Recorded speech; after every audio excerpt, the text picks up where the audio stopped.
Hey guys, and welcome back to another video. Today we're looking at building a 2x72 wooden belt grinder. Can't wait to show you guys how we do it. Let's dive right in. I started off by drilling the holes. These are part of an old treadmill frame that I used as the bars to hold the platens. You can also use hardwood. I cut the wheels and the pulleys out of plywood, as you can see here, glued them up, let them dry, and then started to turn them around. Here I'm showing how I'm going to have a tracking adjust wheel. I basically took a hinge and mounted the wheel on it and have a bolt in the back that pushes it out and in to adjust the tracking.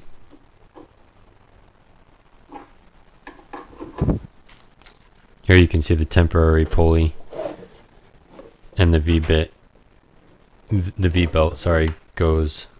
fits right into the temporary pulley. And then I'll turn the V-groove into that temporary pulley so I can use it to turn the rest of the pulley grooves. For the motor pulley, I just turned it straight on the motor.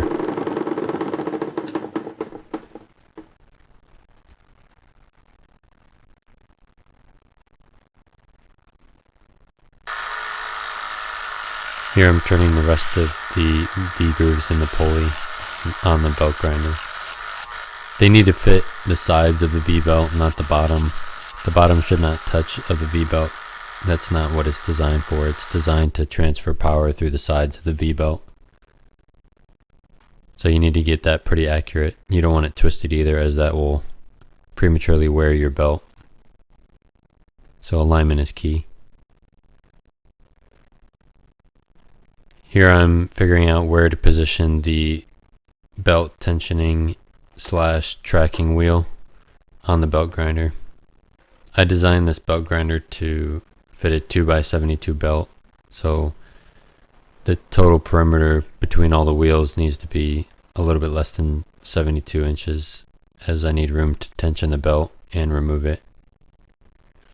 Here I'm cutting out different knobs for tightening the bars for the platens and also tracking adjust. Okay guys, here's the belt grinder, all complete. I have a flat platen on here right now. I'm working on the 8-inch contact wheel that will also be interchangeable here on the top. And then I have a stand for grinding on. Right now it's locked in. So that moves back and forth, and these will lock it in. Same with the top platen to help me tension the belt. So I'll put the belt on, pull this tight here, and at the same time pulling down on this. And what that'll do is when I tighten this and then release this tensioning mechanism, that spring will tighten the belt. This is the tracking wheel, also the belt tensioning wheel and the drive wheel.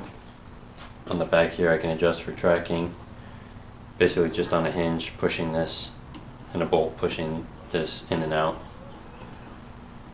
Let me show you the pulley system we got. So here's the pulley system we got. It's a 4-step pulley, and that gives me with a 4.6 inch drive wheel on the other side, I get about 900 to 1,000 surface feet per minute, all the way up to 4,600 surface feet per minute. So that fast speed up here I'll use for dimensioning using really coarse belt, and then down here for finishing on the really slow speeds. We got it hooked up to a switch and an emergency stop if I need it. And the way the motor belt pulley is tensioned is there's a spring back here. I'll just show you guys that. So that spring tensions the belt there, and these are just on hinges. Oh, and by the way, all these parts were reclaimed or recycled. This spring here was from an old washing machine. These rollers actually came out of an old treadmill. So I had the metal laying around. The rest is just nuts and bolts. This motor is a 1 horsepower motor, single phase. I think it has a centrifugal starting switch on it for the starter windings.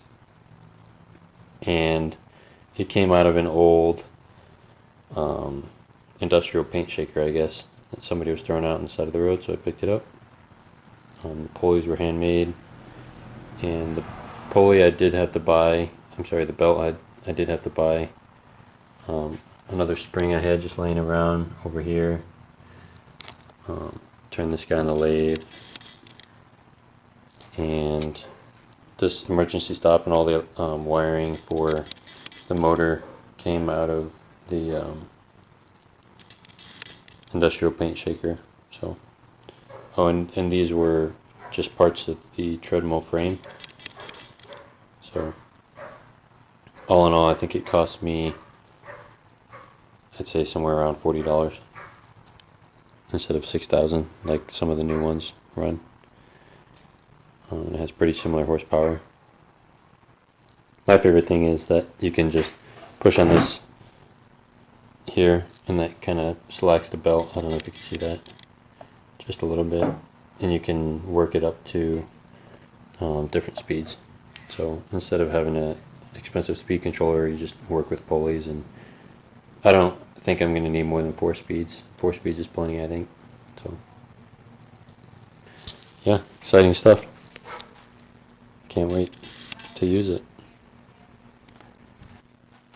Okay guys, here's the 8-inch contact wheel. I still have to turn it around, but I just took another one of those sections of treadmill frame and mounted it using a shoulder bolt here, a big 5/8 inch shoulder bolt, and I have some big 40 mil bearings on there as well, shielded just like the ones in the back and the ones up here, just so all the dust from the grinding doesn't get in there.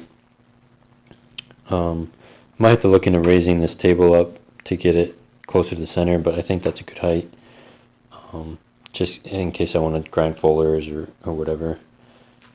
Again, this can be removed if I want. Same with this guy.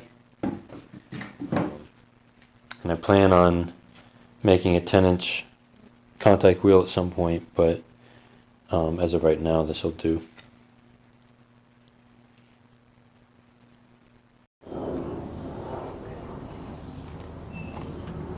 Okay guys, I had to hook this up to a different motor so I could turn it round, the contact wheel. Actually I had to reverse it, so here's just the starter winding to go clockwise. Can't see that. Here's the starter winding to go clockwise, and here's the starter winding to go counterclockwise. Sorry, vice versa. This is clockwise and counterclockwise.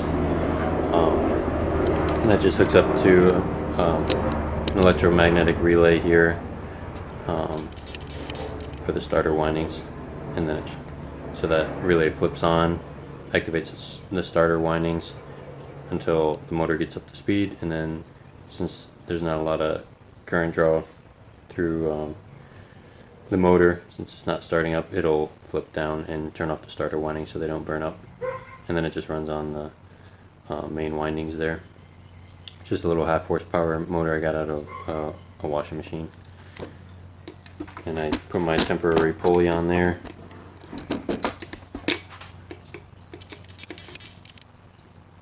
That I made last time, and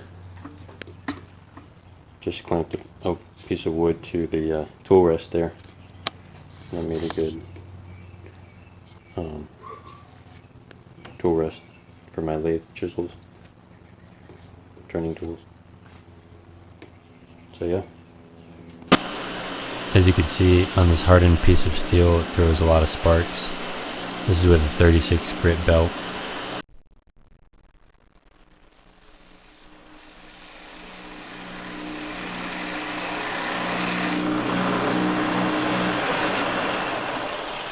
Here's with a drywall screw, just eats it up.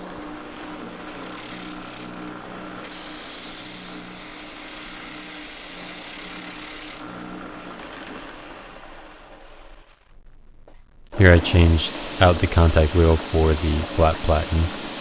I made the platen so it can adjust angles, and I can use the rollers on the top and bottom as contact wheels with a smaller diameter. Here's some testing with a piece of oak. You can use this grinder to grind anything from hardened steel to copper, brass, wood, really anything that's not as hard as the ceramic belts that you use.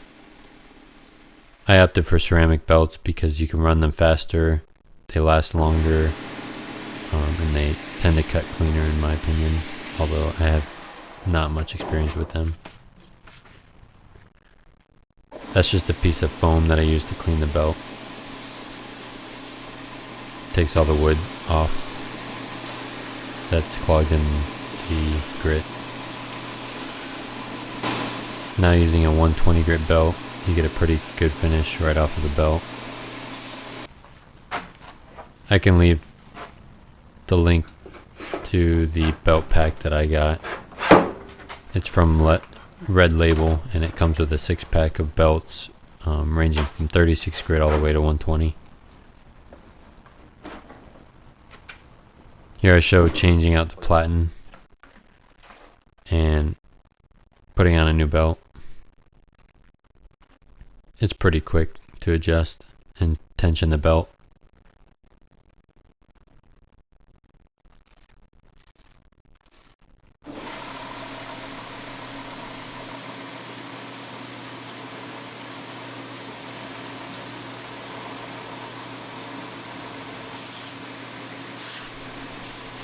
At that high speed, it will blow through some wood. I was surprised how fast it cut.